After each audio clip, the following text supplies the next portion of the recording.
Hey there, hey everybody, hi, welcome. I'm Todd Nauck. Welcome to my YouTube channel. So hopefully you were able to join me last time for my last live art broadcast where I did the breakdown, the layout of this X-Men group shot. So we're continuing with this. We're going to take our time and we're going to do it right. So we're not going to rush anything, but we're going to have fun. I'm going to do my best to answer your questions while I draw. So feel free to post, but just know that I'm not always able to catch every question because so much of my focus goes into the artwork. But I'm so glad y'all are here. And just at the top of the show, if you're new to my channel, welcome. So glad you're here. I'm a professional comic book artist. Have drawn characters like SpiderMan, Deadpool, Young Justice. Feel free to subscribe to my channel so you don't miss future broadcasts. And you can click on the little bell next to the word subscribe to adjust your notification preferences so that you can get an alert anytime I go live so you don't miss out on watching live. But you can always come back and watch these videos anytime you'd like. So let's flip the camera around and get to drawing. Let's see, flippy. There we go. Let me adjust the rig here. So hello, first timer, welcome, welcome. Thanks for everyone coming in. Looks like we got people from all over the world. So glad you're here. Get clamped in here. 12:30 a.m. in India. Well, hopefully we won't keep you up too late. So what I've decided to do here is go retro. So we're going to do the 1990s era X-Men. So like the X-Men 92, thereabouts. So this is back when Kitty Pryde and Nightcrawler were still in X-Factor or Excalibur. Havoc will be in his X-Factor uniform. So yeah, so that means we're going straight up 90s. One character will have to be removed because they were not around. They were dead at that time, or were they age reverted? Anyhow, we'll probably end up losing Magic because she was not around in the 90s. So, and plus I need room for Kitty Pryde's hair. But that's not the focus right now. The focus will be on Wolverine. So I've pulled up some Jim Lee era reference to make sure I get the costume details right. And yeah, let's get crack-a-lackin'. So if you saw the previous live broadcast, you saw me rough all this out. You can even see my checklist of many of the characters I wanted to be on here. So now that I've got the shapes roughed in, now I'm going to just tighten up some of the details here in pencil and then start dropping in the inks.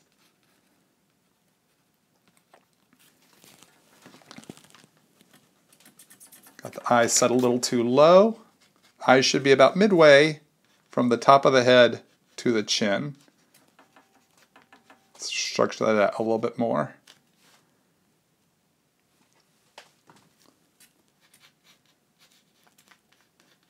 What's the width between a male's shoulders and a female's shoulders? You know, if it were life drawing, there is a very specific formula for that by heads. But because I draw in this kind of exaggerated comic book style, I can't remember the exact width by life drawing standards. I've been doing this for so long, it's now become kind of second nature. But there's also the exaggeration element that I bring in as well. We kind of exaggerate the width of men's shoulders to make them more broad and heroic looking. So I can't say what the exact width would be. For me, I kind of just eyeball it and what is the proper width for that specific character. Wolverine, he's stocky, he's rough and tumble, so I make him a bit wider than I would say maybe like a Nightcrawler or Iceman.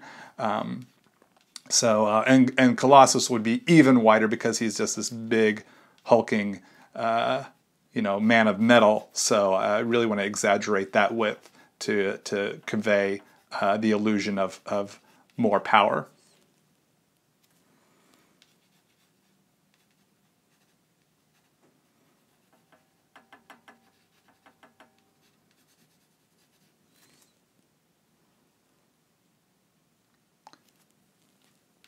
How do I visualize posing when putting the characters here in a composition? Gosh, that was an easier question to answer when I was actually laying it out. I consider so many different factors, and if you go back and watch live art broadcast here on my YouTube channel 004, where I rough out the characters, I go into more detail. But I consider their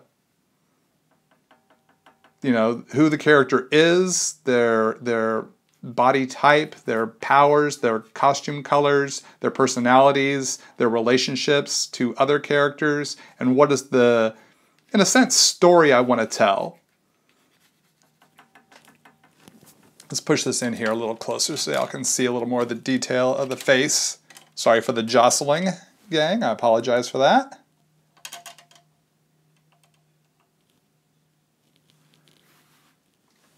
Just so you can get, so it's not so far away.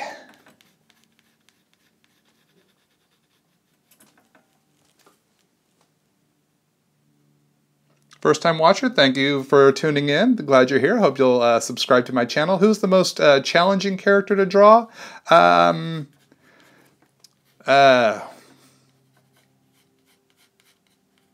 Great question. Historically, I say Galactus. It's become kind of a running joke here in my broadcasts amongst my longtime viewers.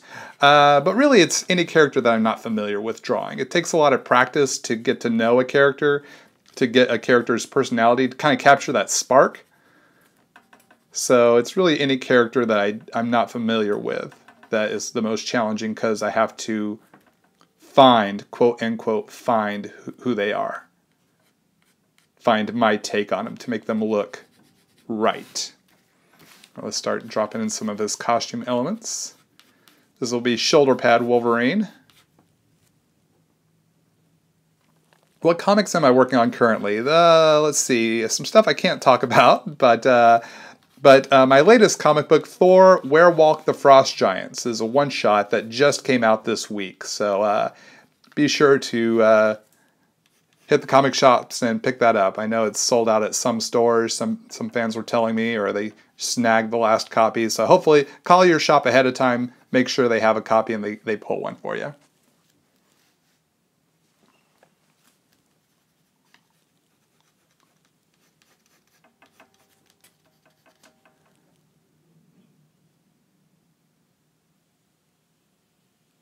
Do I consider the tools I use important to the drawing as well? I'm not quite sure what you mean. I think the tools, I mean, yeah, if you could share a little bit more about what you're asking, I'd love to be able to answer that question a little more accurately. So I'm not quite sure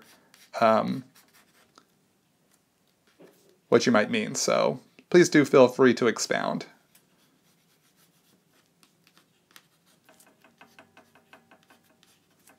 Hopefully I'll catch your update there. Whoa, a lot of questions.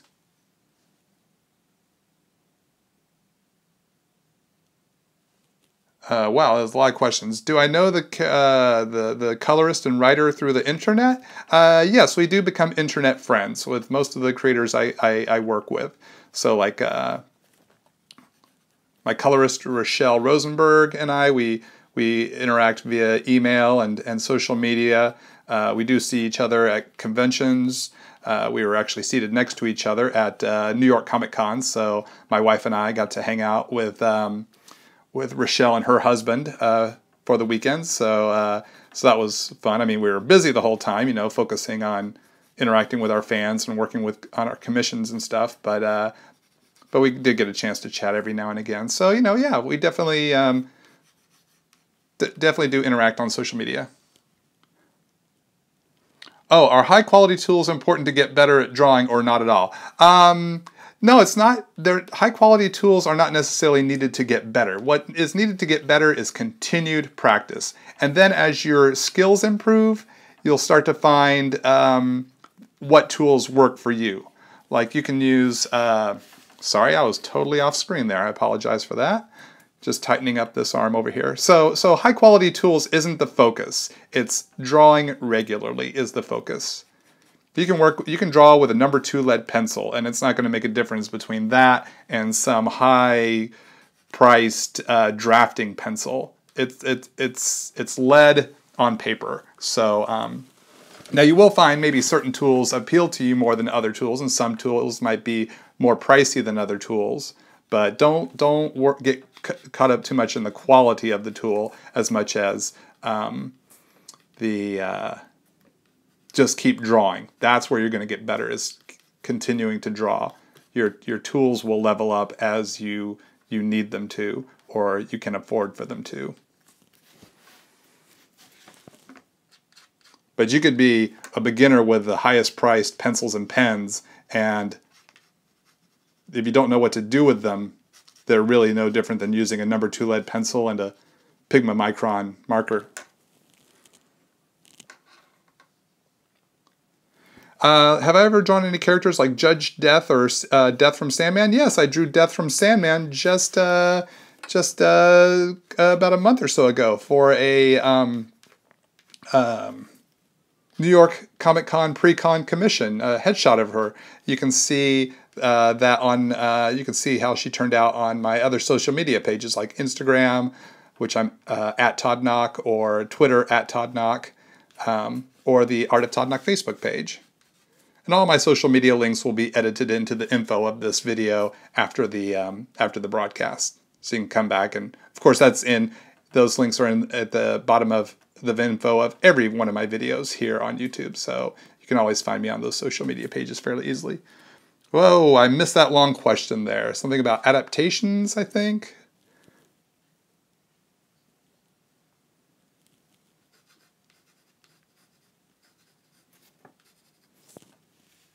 See, it looks like he's got 3 side stripes.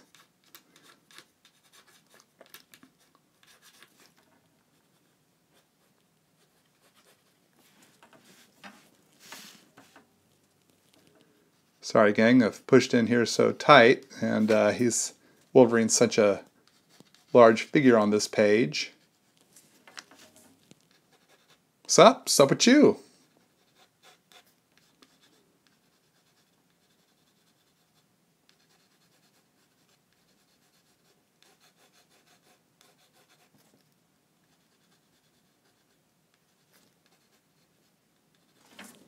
So just dropping in some dark areas here, the muscle striations.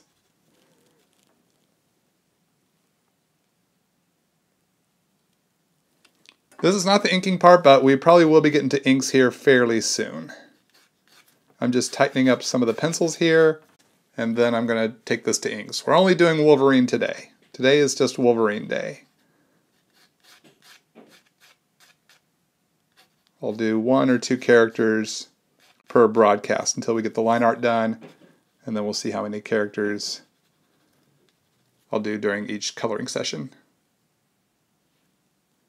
How long do you allow your Pentel Pocket Brush Pen inks to dry? I don't really time it, but they seem to dry fairly quickly for me, so it's not like I have to let them sit there and dry for a day or anything like that. But I know that it's going to take maybe a few minutes, 10, 15 minutes. Might be a good rule of thumb. Sometimes you can, very gently, very lightly touch the ink to see, or you can hold it up to the light and kind of see, is it reflecting light? If it's reflecting light, it might still be too wet. Let it dry some more, especially before you start dropping in your Copic marker or watercolor. If it's not completely dry, you're heading to mess town. I saw something about art school. I didn't catch the whole question, but I'm assuming you're asking, did I go to art school? Yes, I did. I did go to art school. I studied commercial art and graphic design at the Art Institute of Dallas in Dallas, Texas, which is where I'm originally from. Oh, there's a long comment. I wish I could have caught that. Cosplay, do I like it, and do I like to see people do it at cons? I absolutely like to see people cosplay at cons. I do cosplays as well. I cosplay as the 10th Doctor, Scott Summers, Sean Spencer from Psych. Let's see, the 9th Doctor. It's been a while since I've been the 9th Doctor. Doctor Who. And let's see, who else? Rogue, a male version of Rogue, the 1985 costumed Rogue, because I have a gray streak in my hair. So, so I thought, let's try Rogue, since people call my gray streak my Rogue streak. And, oh, most recently, Spider-Girl's dad, Peter Parker, Spider-Dad, since he has a gray streak in his hair as well.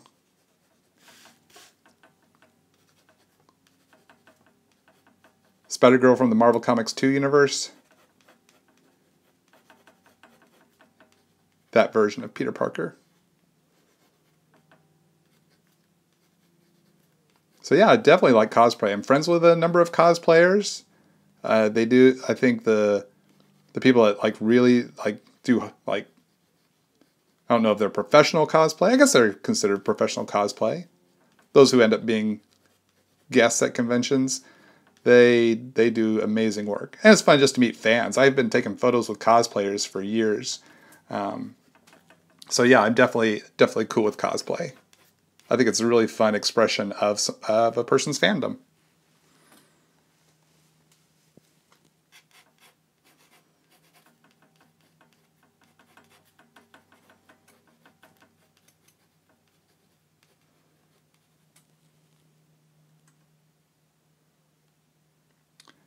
Would I like to do a cameo in a superhero movie? And if so, which one? Wow, yeah, absolutely. Well, pretty much any of the Marvel movies or X-Men movies. For sure, SpiderMan.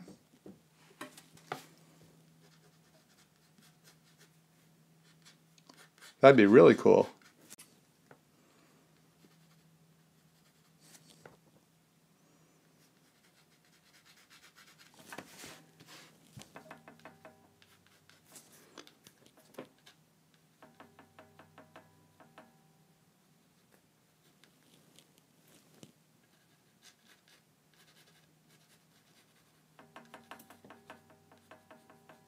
Just really roughing out these facial features. Do I go to cons as fans or just to work? I attend most cons as a professional, as an invited guest. So I'm usually, you know, at my table the entire time because there are a lot of people to meet. But sometimes I go as a fan if, you know, here in SoCal. I was going to go to Stan Lee Comic Con today. Just to hang out, walk around, see my friends, whatnot. But I had too many other arts to do, so I chose to stay home and not head out to LA. But I almost went, and it's fun to go as a fan. I have not done that as much since becoming a professional comic book artist, but I definitely do enjoy it because it feels like being a kid again. Does film influence my storytelling when penciling a comic book? Absolutely, yes, yeah, because we are drawing a comic book is almost like storyboarding a movie or TV show, but you're not restricted to the size and width of a movie or TV screen dimensions. You can do long vertical panels, or you know, full-on squares or circles, or, you know, oddly shaped panels. So so it gives us more freedom and creativity in that way. What's my favorite color? Oh gosh, that's a great question. I'd probably say blue. Probably blue is my favorite.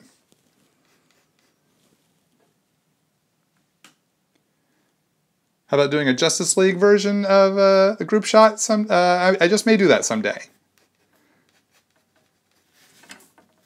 Very possibly.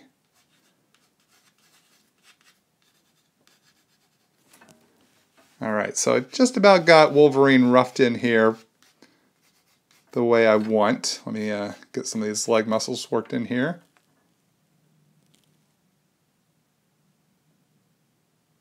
Do I make any planning on where each character stays? Are you referring to like on here, like where they stay here on the illustration?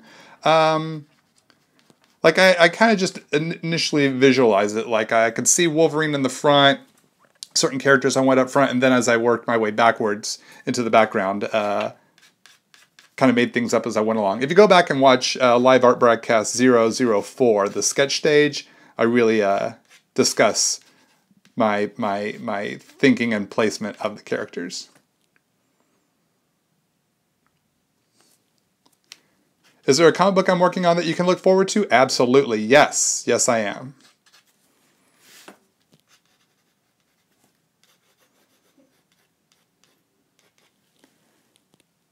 Need some pouches?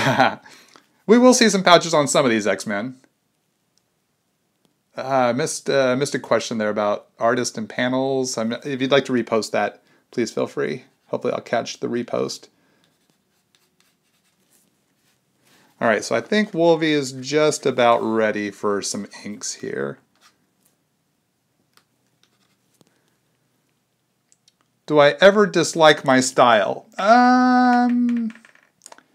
I don't know. I don't think I do. I mean, I definitely enjoy the work I do, and it's been a journey to get to this point, so I wouldn't say I dislike it. I mean, it's the way I draw, and I seek to have fun, and then if I'm having fun, like I'm having fun right now, then I end up being happy with my style and the work that I've produced. Because it's an expression of my art, what I enjoy, the ways I've been influenced by other artists, what I've liked about their work, and how that's influenced how I approach my work, as well as my study, my craft. I mean, it all comes together in a big way, to get to this point. So yeah, I mean, it's not like I would change up my style. I could if I wanted, but I don't plan to. Do I think it's possible for comic book creators to be both writer and penciler for a run? Absolutely. Absolutely. A number of artists have done that. Oops. Like Jeff Smith on Bone. My goodness, he did what, 60 issues of that series? At least. Eric Larson on Savage Dragon, closing in on 300 issues. So yes, absolutely a creator can be both artist and writer of their series. Of an ongoing series, absolutely. Sorry, gang, just getting the microphone cord out of the way so that when I turn this big hunk of cardboard, I'm not jostling the cord, then thusly jostling the Stan Sakai on Usagi Yojimbo. Exactly. Yes. Yes. Thank you, Jordan.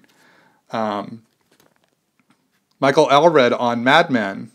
Heck, me on Wild Guard, though that wasn't a monthly series. It was a monthly mini-series and a one-shot, 2-issue mini and a 3-issue mini. But nonetheless, I wrote and drew the comic.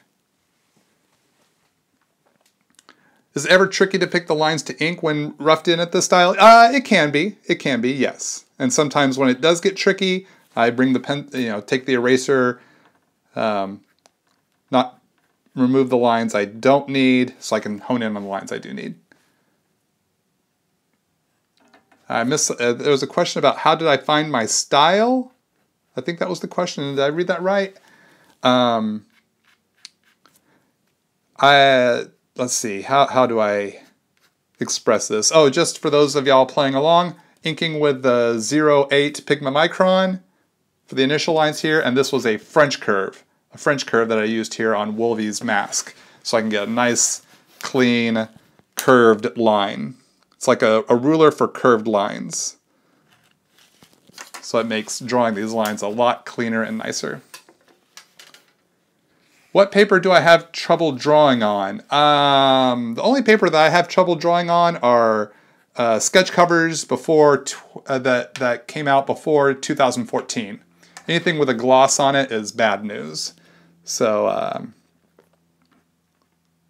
but other than that, the paper I buy, I'm always good to do my illustrations on, whether it be commissions or comic book work, because I know what works for me, and that's smooth Bristol board. What's my recommendation on how to learn human anatomy? Look at real life. Study some life drawing artists, like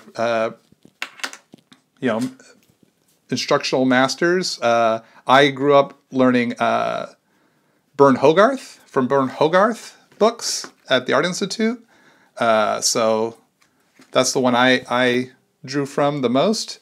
There's also Andrew Loomis, so things like that. And then just keep drawing, keep studying, keep practicing, keep drawing. But draw from real life whenever possible.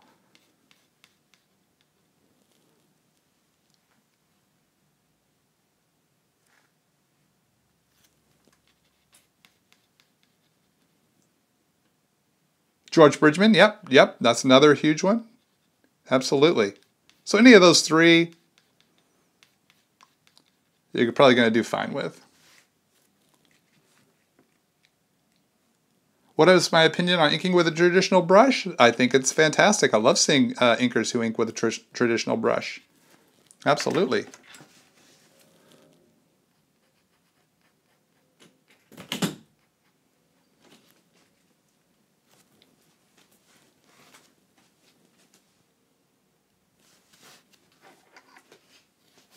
Anime? Yeah, anime is great.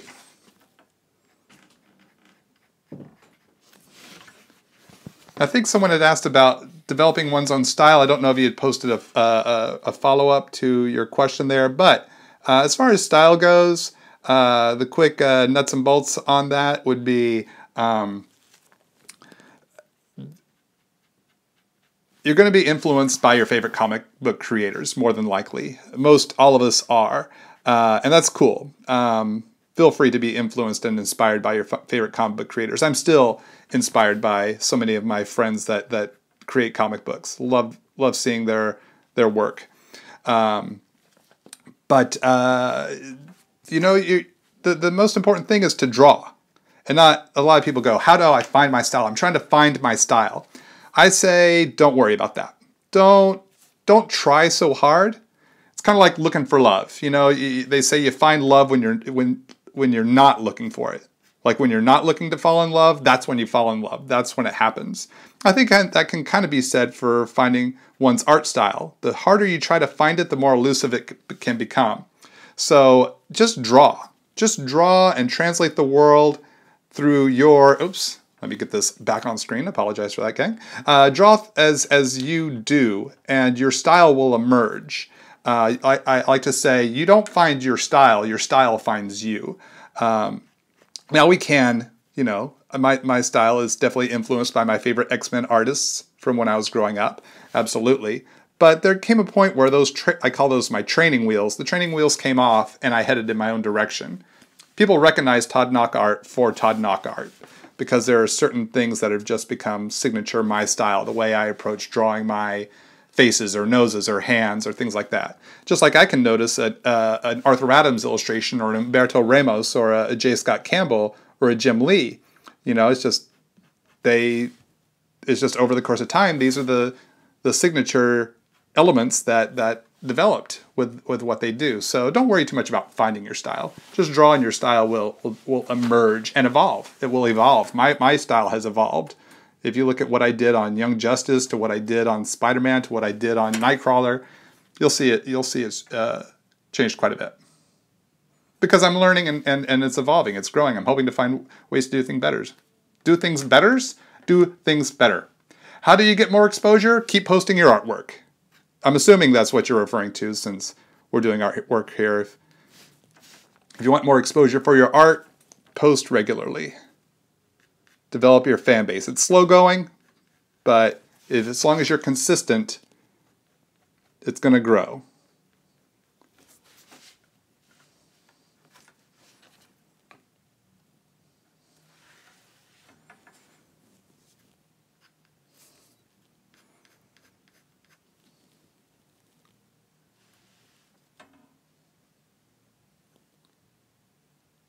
Have I ever been able to design a character's look myself? Absolutely, yes. I've designed a number of characters, especially when I was working on Young Justice for DC Comics.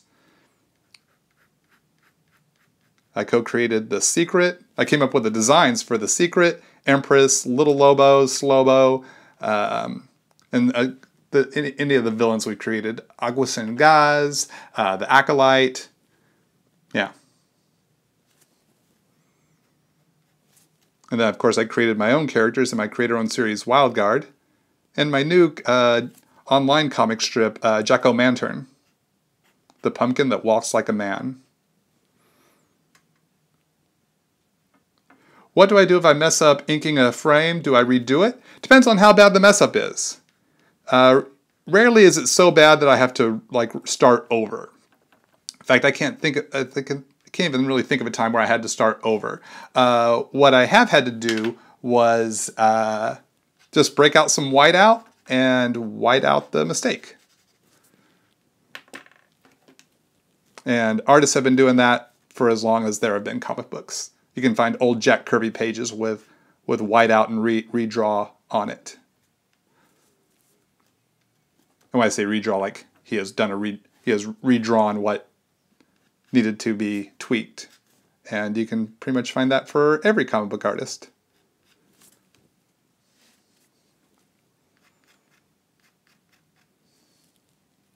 Have I ever met Stan Lee? Yes, I have. A couple of times. Twice, maybe 3. Whoa, quite a few there. Oh, you've been loving the Jack-O-Lantern strips. Awesome. So much your family's gotten tired of you showing them to them. Ah, well, I appreciate that. Thank you for showing your family and friends. Please continue to show them off to your family and friends. We need more people reading Jack-O-Lantern so I can continue to produce Jack-O-Lantern strips. Any tips for female anatomy? The same tips I would give for just anatomy in general. Draw from real life, study some of the life drawing masters like Hogarth, Bridgman, Loomis, and then practice, practice, practice.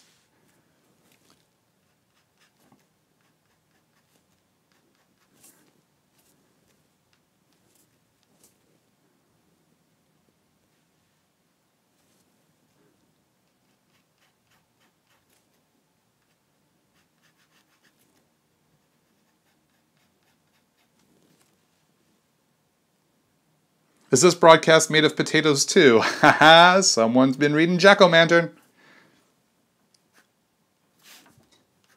Is this one of those broadcasts where everything's made from one ingredient? Madness.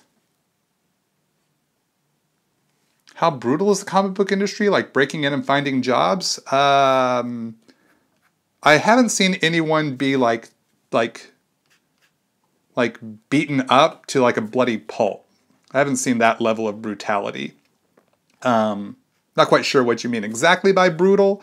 But is it a challenge? Absolutely. Absolutely, it's a challenge to break in.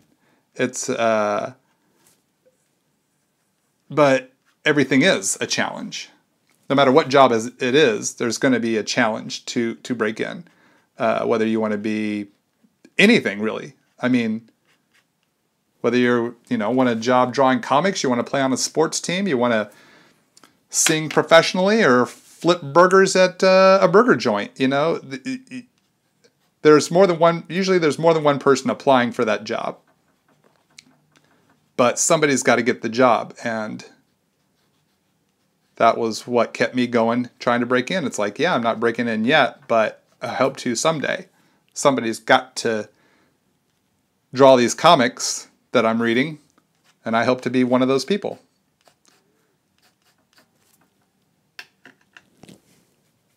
Will I ever do a Black Panther comic?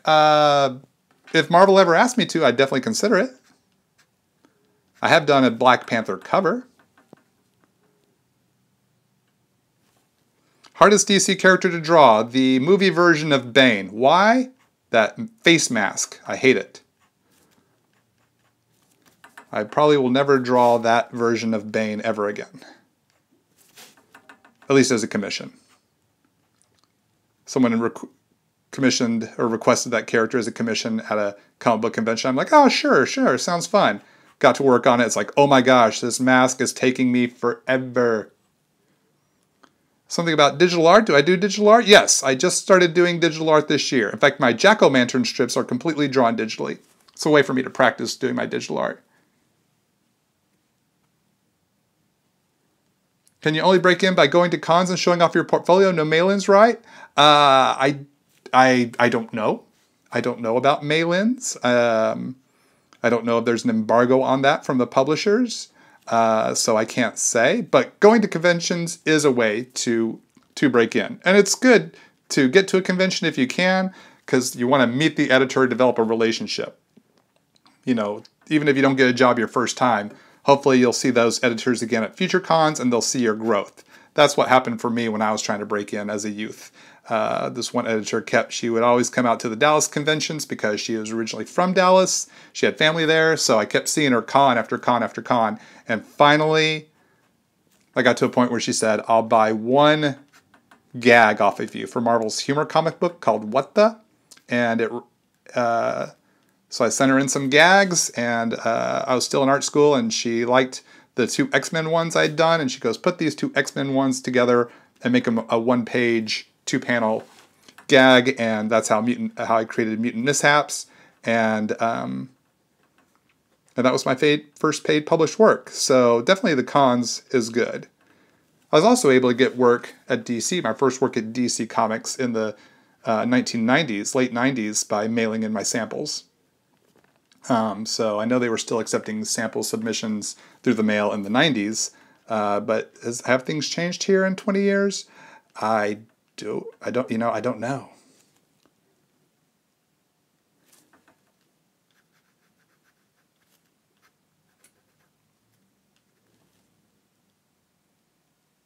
Can I do tutorials on how to draw? Well, hopefully the videos I'm doing now are helping you. If you're new to my channel, be sure to check out all the other videos. I got 150 or more videos, hopefully, and where I kind of share my approach and tips and tricks. Hopefully those help you.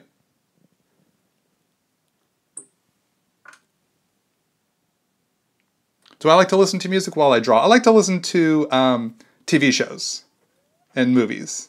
Sometimes music. Well, I'm sick of listening to TV shows and movies, but mostly those. Sometimes music. Wow, that was a long question and comment there. Oh, sorry I'm missing so many of these. Oh, you liked my Post-it sketches. Thank you. Appreciate that.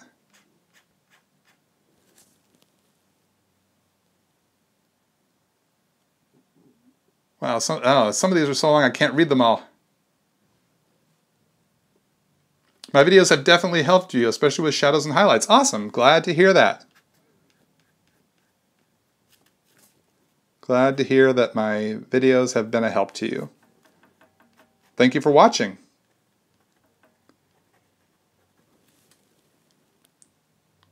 Have I drawn Booster Gold, and if not, what I want to? I have not drawn him professionally, and yes, I would love to.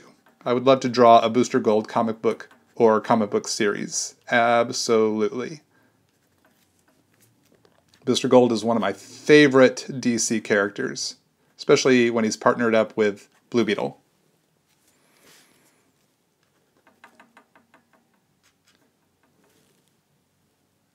Do I like James Reyes? I don't know how to pronounce James' last name. Yes, I do. Yes, James and I have been interacting on Twitter some. Yeah, I think James is great.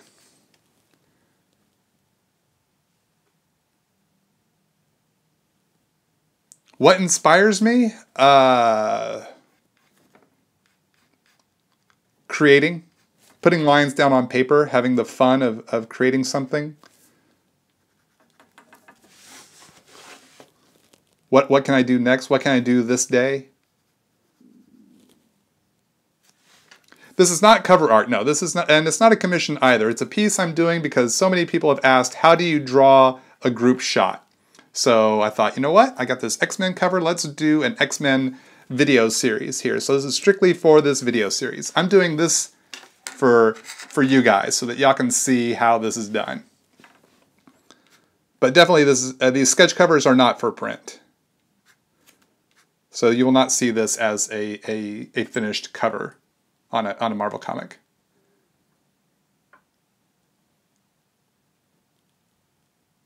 This is how someone asked, is this how it's done?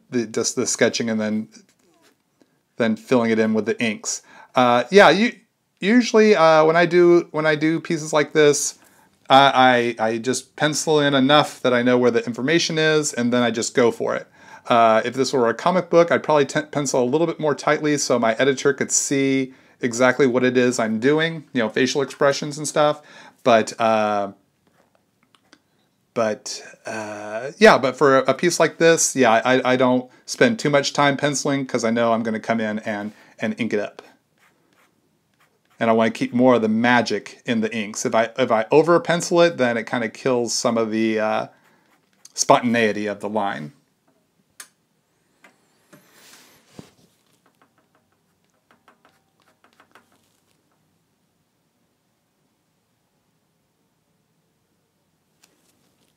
Someone asked, how do I deal with art block? Actually,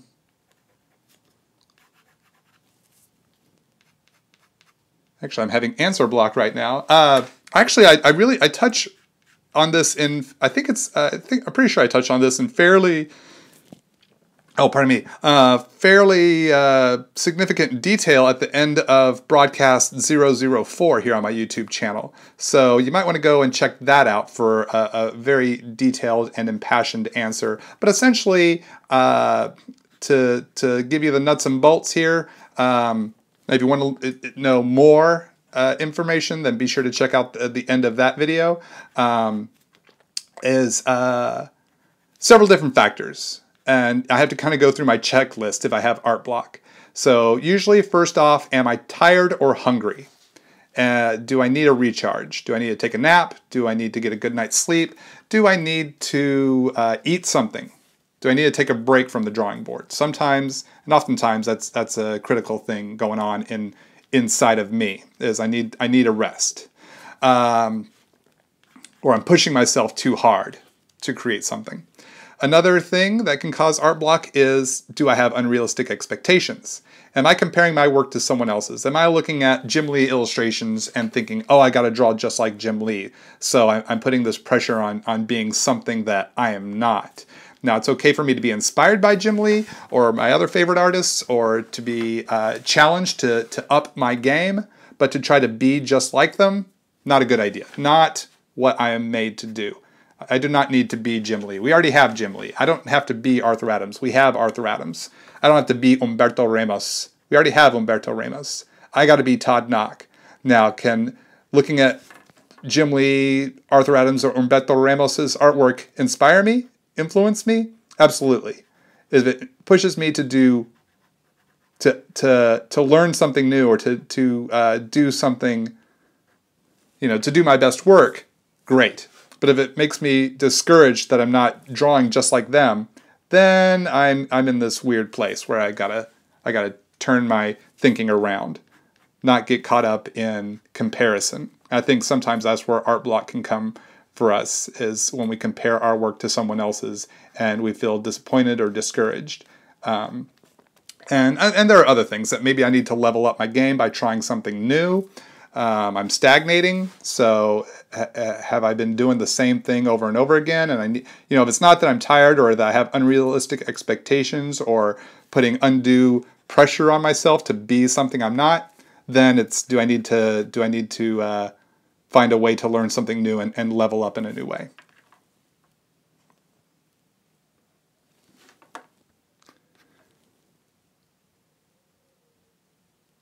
Do I think it's better to lay out a whole issue before doing final pages? I tend to lay out the entire comic first because I want to make sure all the storytelling fits. It's not that one necessarily has to, but it does make life easier for the editor if they can see the entire storytelling vision before I start penciling, so that everything is cleared by the editor. They say, yep, this all works, it all fits. Page 1 through page 20, they all sync up, go for it. But, sometimes you do have to work in spurts. You only lay out 5 pages, then start penciling those, and then you do pages 6 through 11 and things like that. But I personally prefer to have the whole book laid out first,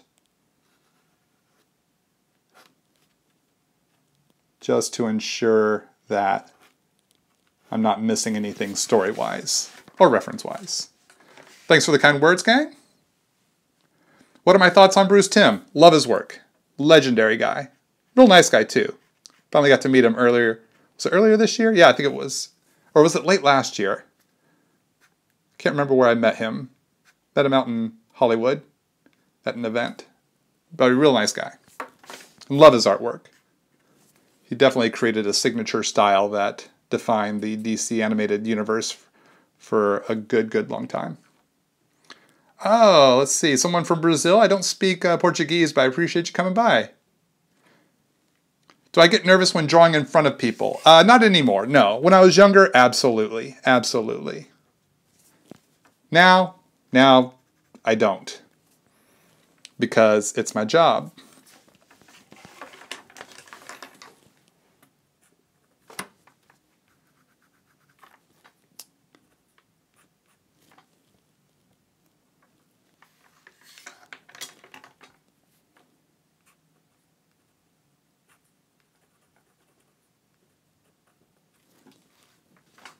Do I like the Fantastic Four? Yes. Have I ever drawn the entire team? Yes. I did a cover a number of years ago of the Fantastic Four. Haven't drawn a Fantastic Four story, but I have drawn some of the characters in other stories, like The Thing in a SpiderMan story.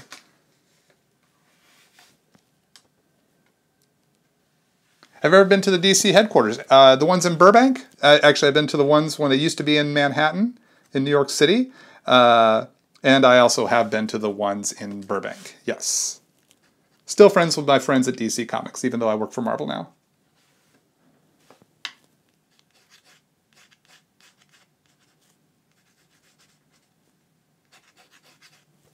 Whoa, a lot of questions and comments coming in. Awesome.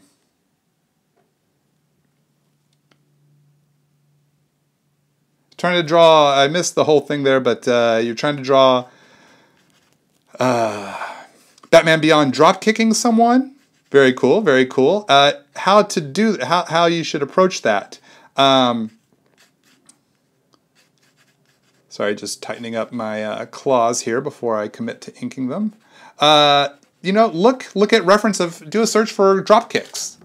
Find real life drop kicking and see what that looks like in real life, and then translate that into your comic book style. That's probably how I would solve that problem of not being able to get the pose right.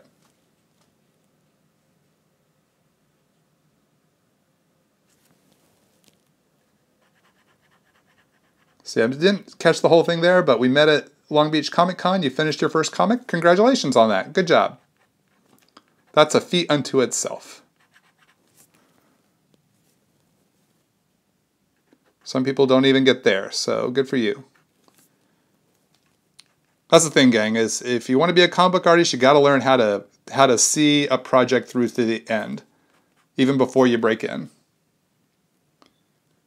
Who would I cast to play Booster Gold? I don't know. I'm not good at the casting game.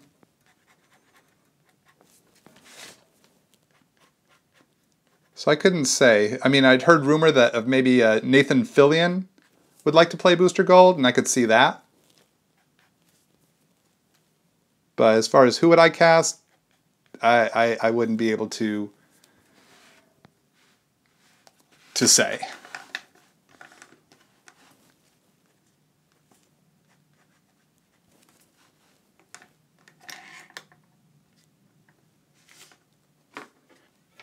Can you send me a copy of your comic book? I'm not able to have you send me one, but if you see me at a con, you're happy to pass one on to me.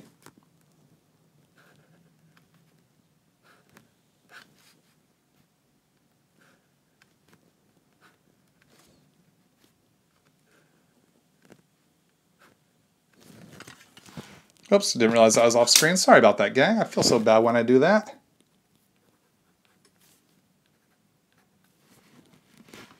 Just getting those claws in there. What do I think about drawing Josh Brolin's Thanos? Hey, maybe I will someday.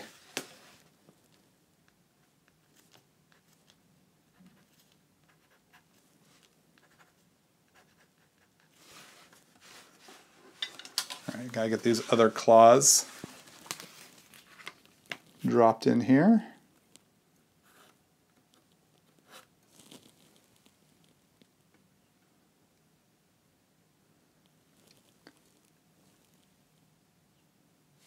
Am I going to be at LA Comic Con this weekend? No, I will not be at LA Comic Con.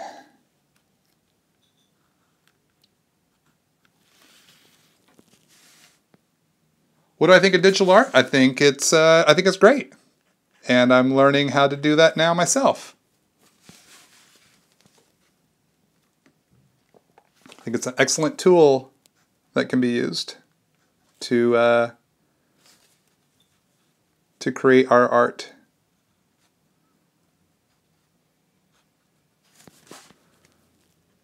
Absolutely.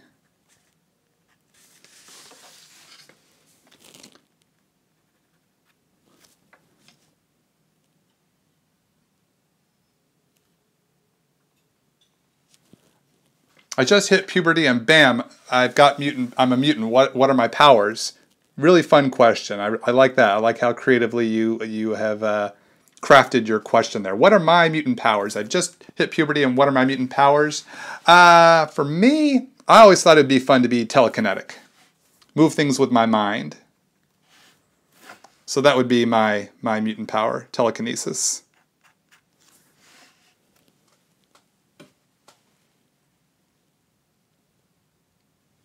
Are some writers more controlling over the artist's renditions than others? I think that's a possibility. Have I encountered that? No. The writers I have worked with have all been very open to my interpretation, and if I need to make a change up in like the number of panels or the action, as long as I don't compromise what the story the writer is trying to tell, because they're telling it with words, I get to tell it with pictures, so it's very collaborative. And the writers I have worked with, from Eric Stevenson back in the New Men days when we worked for Rob Liefeld at Extreme Studios, through Peter David on Young Justice and SpiderMan, all the way up to working with Elliot Kalin on Spider-Man Deadpool, and everyone in between, Chris Claremont on Nightcrawler, they've all been very open to my storytelling approach. So if I see that it can be done in a slightly different way than what the writer has written, then I say, hey, what if I did this? And I explain what it is I would like to take with the information and how to present it. And I share that with the writer and the editor. And most of the time, I'd say a vast majority of the time, they go, sounds good, make it happen. But I like to respect my writers and keep them clued in as best as possible. I just don't do things, from the hip without running it by my co-creators. Sorry, we cut out there for a second.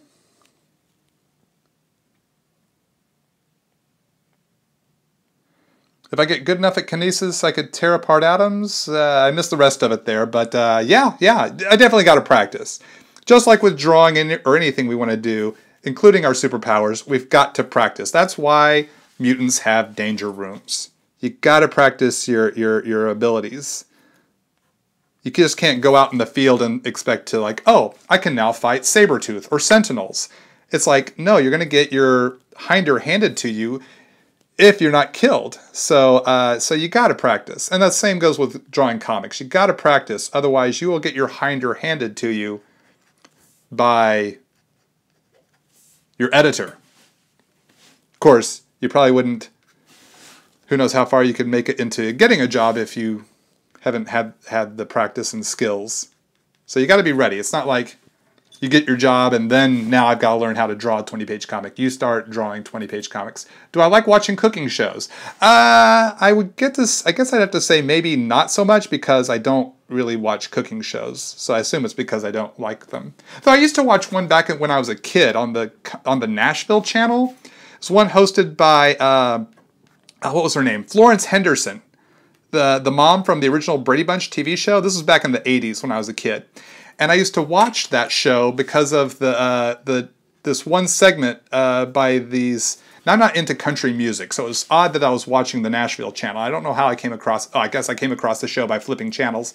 And there's this country western comedy duo called Williams and Ree, and they would make a dessert every episode, and they were just really funny in how they did it. It was kind of their comedy patter, and I just found them to be really entertaining. So that would be a cooking show that I watched, but that was like in the late 1980s. So I haven't really watched a cooking show since then, or at least watched a cooking show regularly since then.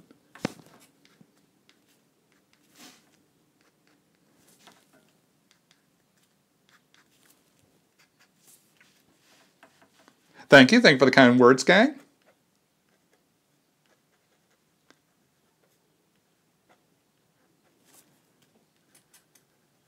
So as I'm going through here, I'm putting some blacks into the places that will be blue. And I haven't filled them all in yet, but I've kind of indicated where they'll be. Who would I want as my mentor at the X-Mansion? Well, let's see. Who have been the mentors at the X-Mansion? I guess we've had Professor X, Magneto, Storm, I would guess. Now, are you talking about headmasters or just one of the main mutants? Like the big league X-Men characters. Because then there's like Emma Frost and Banshee from Generation X.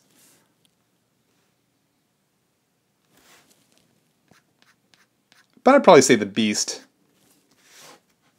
He seems like he's not only knowledgeable but fun-loving as well. I appreciate that. He also seems very kind. Or Nightcrawler. Who am I kidding? Nightcrawler, come on. Nightcrawler's my homie. And plus, Nightcrawler could teach me sword fighting.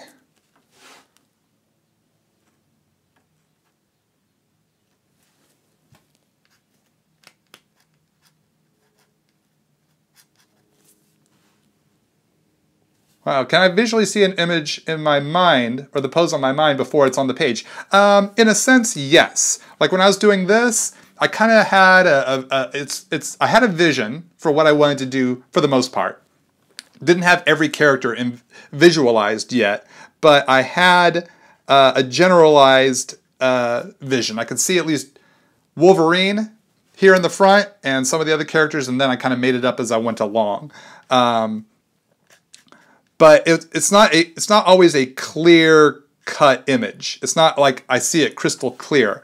Usually I see it as a ghost image. I see just enough details to kind of get me started, and then I hone it, I reshape it as I start to put lines down on paper. I edit as I go. As I start to put lines on the paper and it starts to become concrete as I draw, as I sketch, then the vision might change a little bit, or sometimes it might change drastically. So it's a little bit of both. It's rarely is it I see it so clear cut and I draw it as clear cut in my mind. I usually see it as a ghost image, and then it evolves as it comes to life on the paper.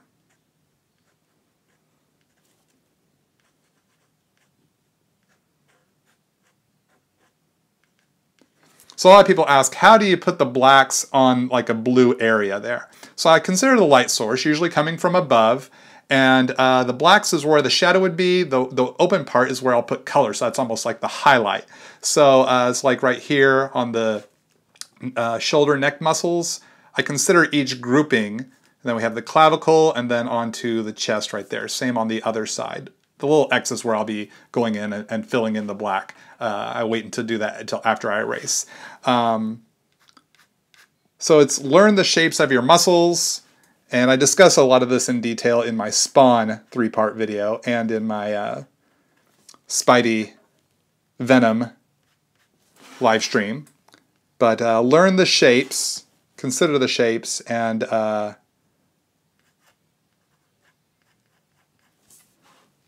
then your light source, and how would the light fall on that light source.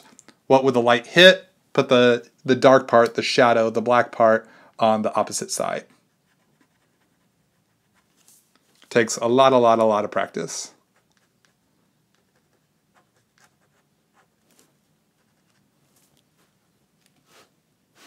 All right, so we're making some pretty good time here on Wolvie. Have you ever drawn Sinestro on a yellow Post-it note? It sounds like I probably have, but I can't remember. I might not have. I've drawn over 365. The latest one I did was my 366th Post-it note sketch in my Facebook fan page Post-it note album. So, Yeah, but as far as have I drawn Sinestro, I've drawn so many now I'd have to go back and look. Using powering down to the Pigment Micron 01 for some finer, tighter, smaller details. When you put in these little tick lines, gang, consider the shape that you're trying to convey. I see a lot of young artists and they just put little tick marks all over the place, just randomly. You don't want to do that. You don't want to do that. It doesn't, it flattens your image. You want to consider the shape and form and your light source as well. So it's almost like it's creating a shadow, essentially, is what you're doing with line art. Shadow with line art. So you want to consider your light source and where are you creating a gradient towards, and what is the shape that you're trying to convey. You want it to create a shape, a roundedness, or a squared-offedness, which is a new word I think I've made up. Square-offedness, like it's squared off. You want it to have give a sense of mass. If you just start throwing little hash marks everywhere, it really shows off that there is no intentionality. That's a real word, and actually hard to say if you're not used to saying it. Intentionality to your detail placement, and it really just doesn't work. See there, I've created a sense of curvature of that muscle. You want it to curve. You want to give a sense of that mass. If I were to create a mutant team, who would I put on my mutant team?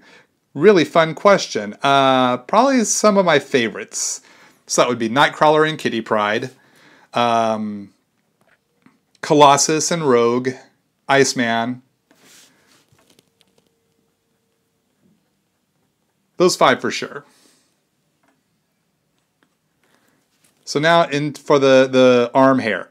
I love drawing Wolverine's arm hair.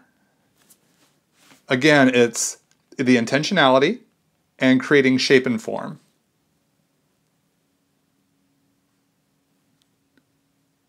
Is there any difference between working traditionally and digitally? Yeah, there are differences, absolutely, yes.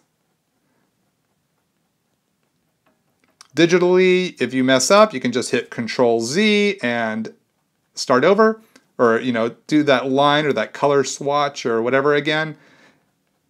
If you mess up traditionally, if you've gone beyond the penciling stage and you're now inking or using Copic marker or watercolor, you're kind of hosed a little bit, to a lot of it, depending on the stage you're in.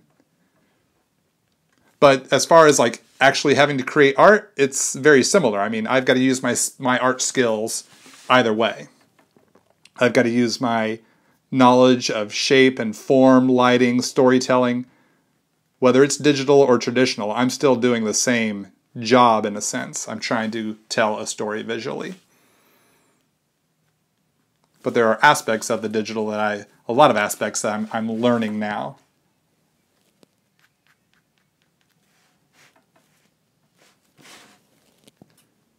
And there's definitely a learning curve going on.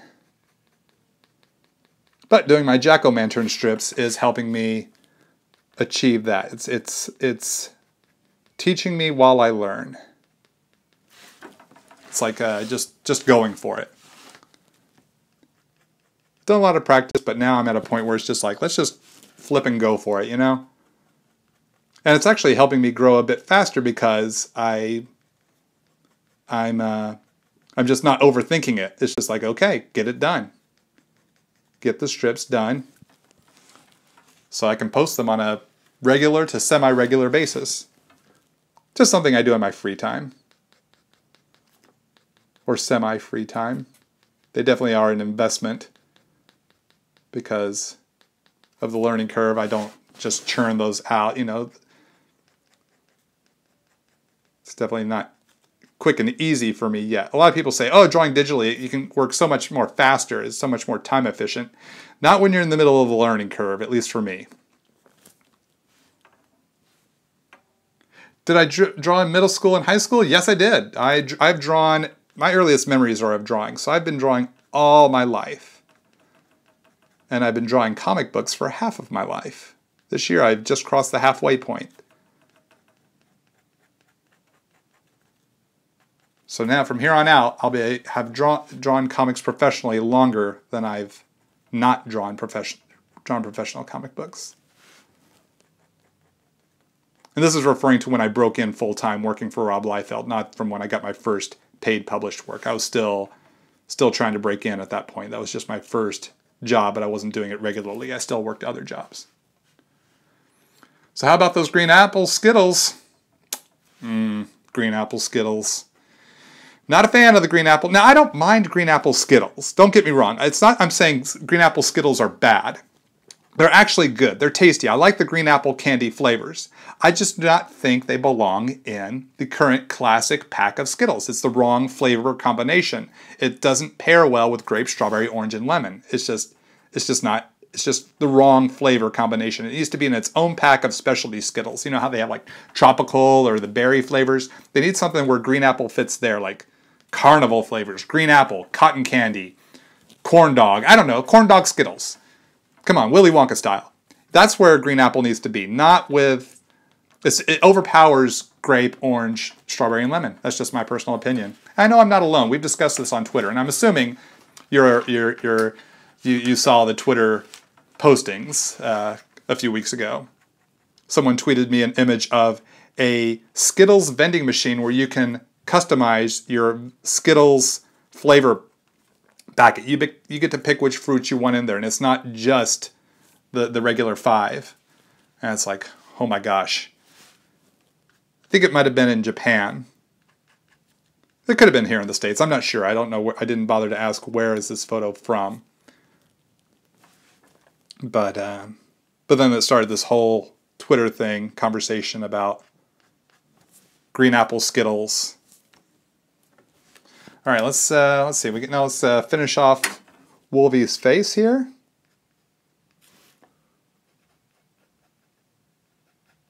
And then we'll fill in all the black areas.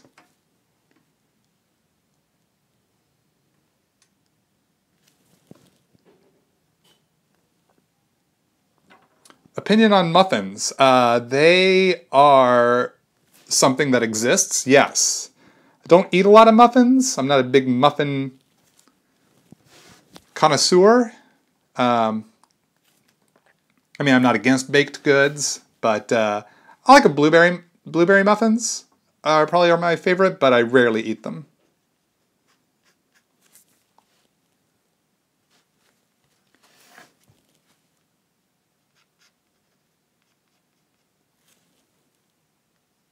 What's my favorite type of pizza? My favorite type of pizza is pizza. I like pizza.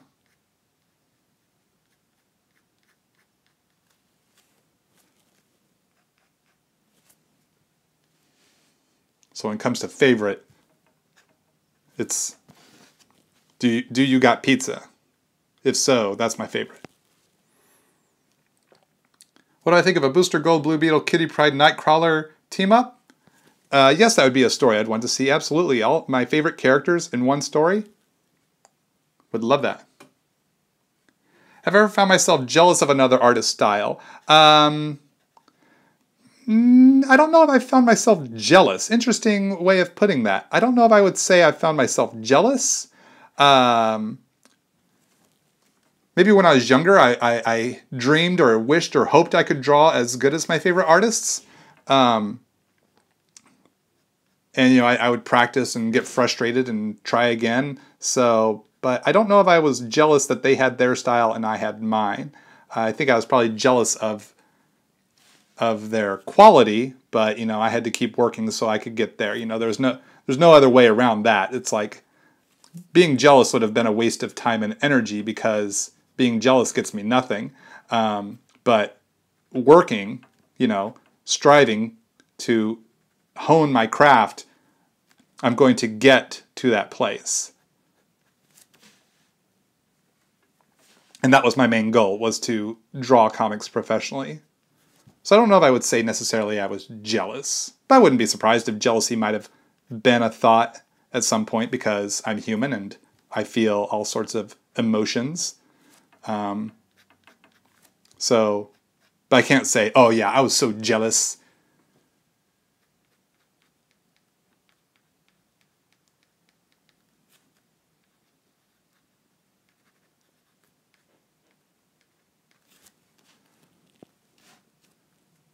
All right, let's go to an even finer point micron, the 005. How many years did it take for me to break into the comic book industry after I decided I want to be a comic book creator? I would decided I wanted to be a comic book creator when I was 14, about 14 and a half, freshman year of high school. And that's when I started to try to learn how to draw comics, started my path. I got my first paid published work when I was 21, and I got hired full-time when I was 22, about four months shy of turning 23. So it was roughly 8 years before I got hired full-time in the comic book industry, from the day I decided I wanted to be a comic book artist.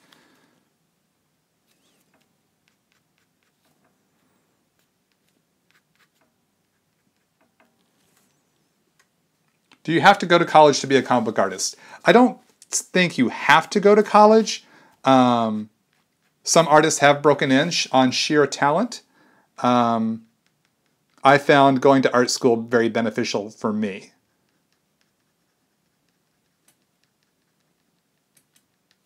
It made my art skills better, faster, so I could break into the industry sooner.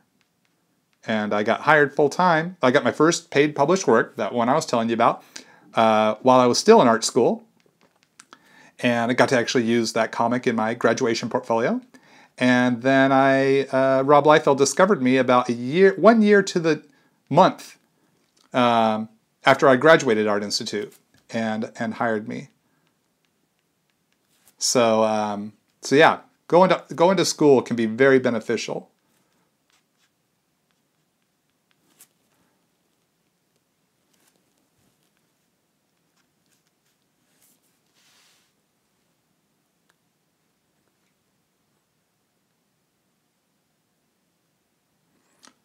Any tips on how to create foreshortening? Look at real life. Like, what I'll do is, if I have to draw a foreshortening pose, like a hand coming at the reader, at the viewer, I will look in the mirror and I will make that pose. So I'll put the hand forward, or I'll have my wife take a photo of me making that pose, so I can look at, how does this look in real life?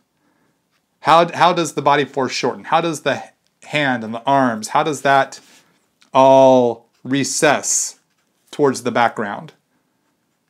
So go for visual, or for photo reference, real life visual reference, and that should help overcome those foreshortening challenges.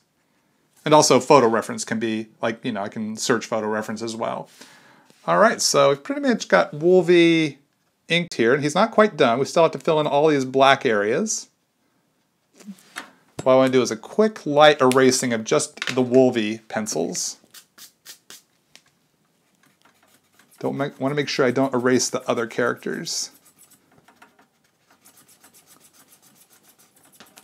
surrounding him.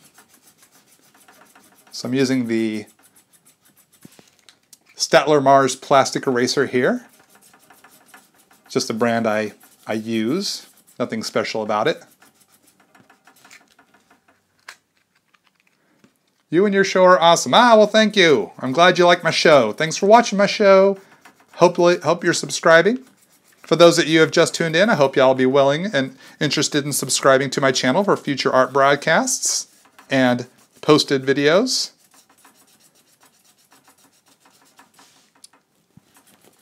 Appreciate everyone's support. Will I be your inker? I appreciate the offer. Unfortunately, I am pretty booked up inking Todd Nauck's pencils. I've been inking Todd Nauck since 2010, and I tell you what, inking that guy's pencils is a chore unto itself. The guy scribbles and then gives me the page and says, "Hey, ink this." And I'm like, "Dude, come on, Todd. What's up with all the scribbles, man? You expect me to translate all this?" So a lot of my time goes into inking that guy's work. But I love it. I love it. I mean, he's a gem of a guy, just really cool, funny, handsome as all get out. My goodness. I get lost looking in that guy's eyes. Those beautiful green eyes. Holy moly. So, yes, again, thank you for the job offer. I appreciate that. What's wrong with what's wrong with the scribbles? Nothing's wrong with it. It just means I gotta work extra hard in getting those inks translated. So I can't take on inking someone else's work. Just responding to that sweet job offer.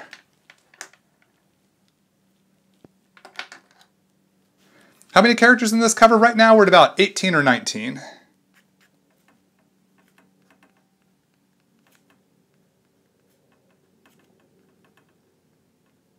Just a few little extra detail lines.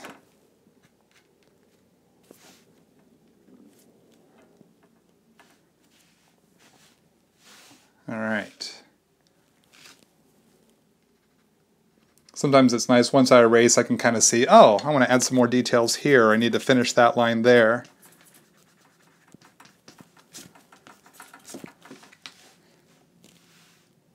All right, so not quite done yet. We have one more stage here to do with Wolvie.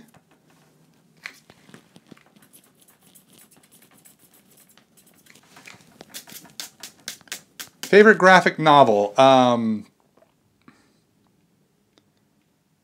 Do you mean like any graphic novel, like a single issues that are collected into a trade paperback, or original graphic novel? If it's original graphic novel, I can't remember the last one I read. Probably Gotham by Gaslight or The Dark Knight Returns.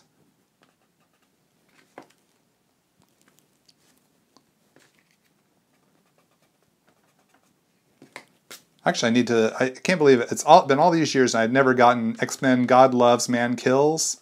That's an original X-Men graphic novel that I've never read. Being the X-Men fan that I am. I mean, it came out in the 80s and I was a kid, in fact, heck, it probably came out before I started reading comics, so I didn't have access to it because I didn't have a comic shop in my tiny town. And at that time where I was living, so I couldn't read it. Okay, so now let's fill in the black areas.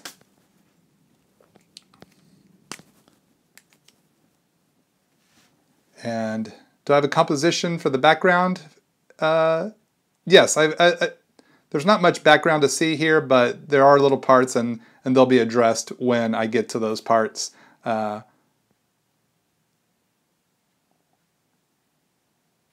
the background, there are a few little tricks I'll probably do later on. So yes, I do have something in mind. If I could go on an adventure with any fictional character, who would it be? Well,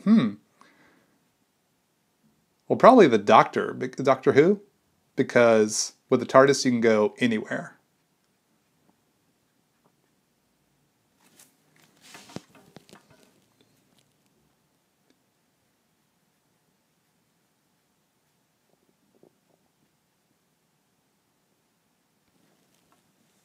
Oh, what am I using for the blacks? Yes, thank you. I'm using the Pentel Pocket Brush Pen.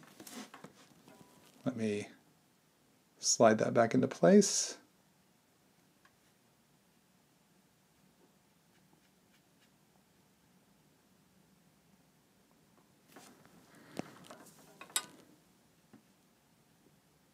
So you can see now all those places that I prepared for filling in with black, you can see the mass coming in, the shape. Have I heard about Kablam for printing? Yes, I have. I haven't used them, but I've heard of them. They've been around for quite some time.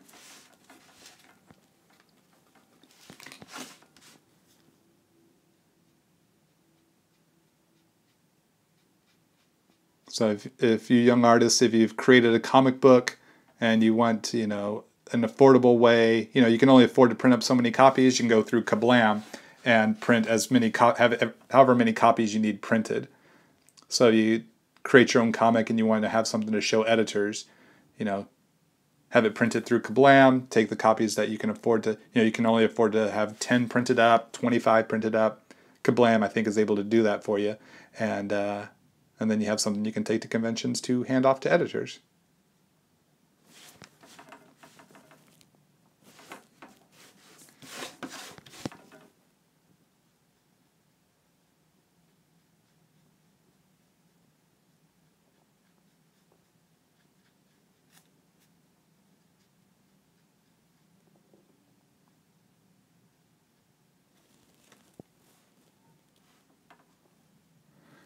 Who do I think the most scariest comic book character is?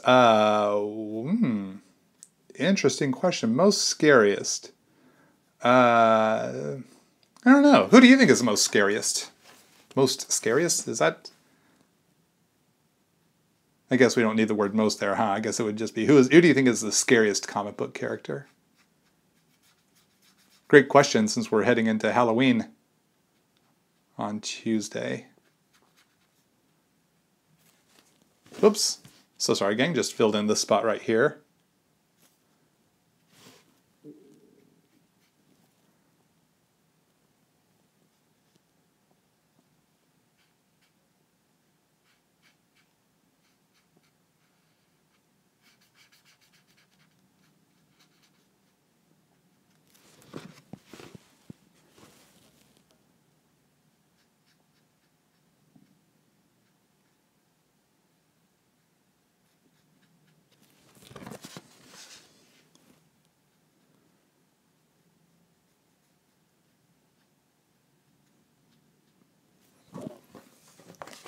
All right, flip it around.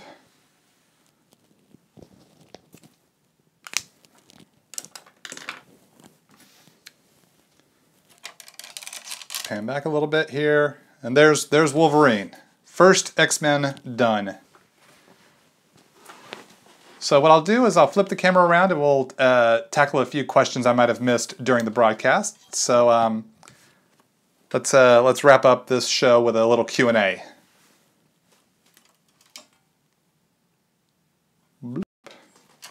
Hey gang, let me plug back into the rig.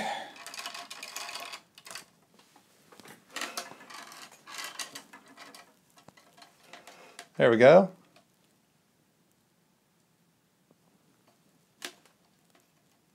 Do a backflip. Me do a backflip? Can't. I can't do backflips. Can't really do front flips unless somersault. Does a somersault work? Is that considered a front flip? And my rig does not want to play fair. There we go. How often do I shop at Art Supply Warehouse? I stock up, running low on power here. So we're going to have to make this quick since we're running out of juice. All right, we'll just stop fiddling with the rig here, and I'll tackle a few questions. Any chance I can say hi to your wife, Dia? She likes my artwork. Oh, well, I appreciate that, Dia. Hello. Do you really need social media to make it in the comic industry nowadays? Do you need it to make it in the industry? I don't know. I don't know if you do. I find it to be beneficial. I find it to be helpful. Because you want to be able to reach your fan base, let them know what comics you're working on, things like that. So I think it can definitely be a help if handled correctly. Do I know James, the box office artist? Yes, I do. Great guy, great artist as well. If I were to get a commission of a character from another artist, who would it be? Kitty Pryde or Rogue. I've been collecting a few of those. Marvel Doctor Who crossover. Yes, I think that'd be awesome.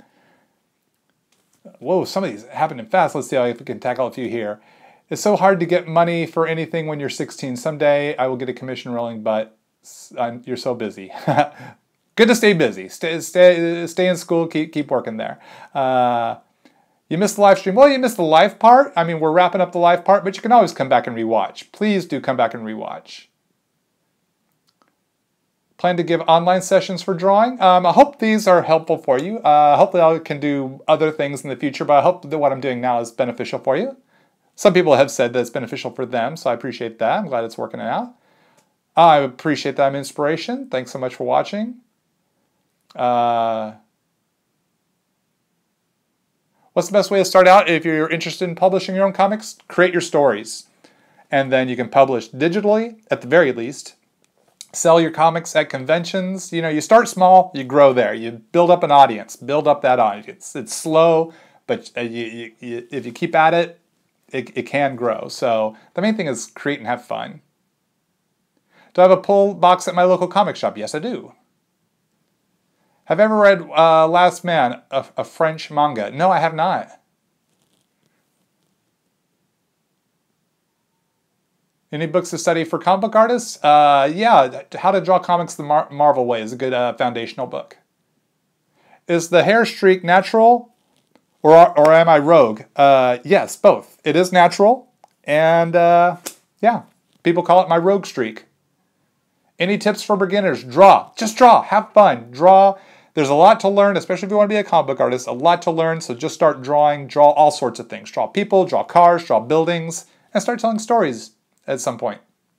But draw. Just draw. Just draw as much as possible.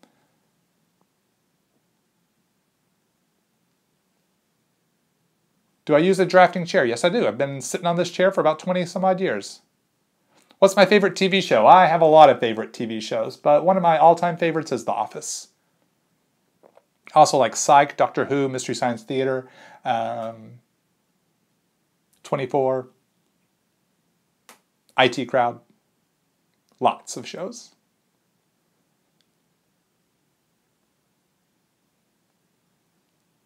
Replace Magic with Longshot. Something to think about. But he had kind of phased out by the early 90s, so I don't know if he'll make the cut.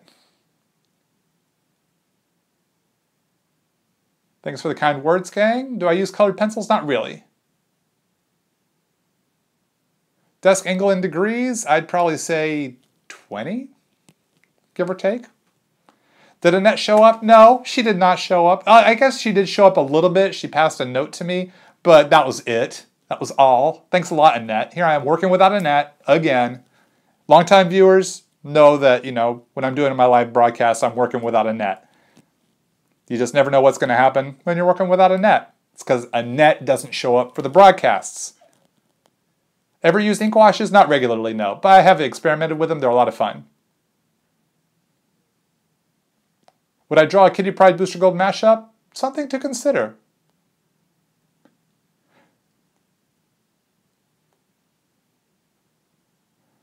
Have I ever drawn Batman Beyond? I did draw Batman Beyond for a commission about a year or two ago. Gang, I want to say thanks so much for tuning in. My phone's almost out of battery charge here. So I hope y'all had a good time. I'll be posting a shot of Wolverine on my social media, so follow me on all my social media, Twitter, Instagram, @ToddNauck, Art of Todd Nauck Facebook page. So hopefully I'll see y'all again soon, and we'll tackle another character here on this X-Men group piece. Hope y'all had a good time. Hope y'all have an awesome weekend and have a safe Halloween if I don't see you before then. Thanks a lot, everybody. Take care.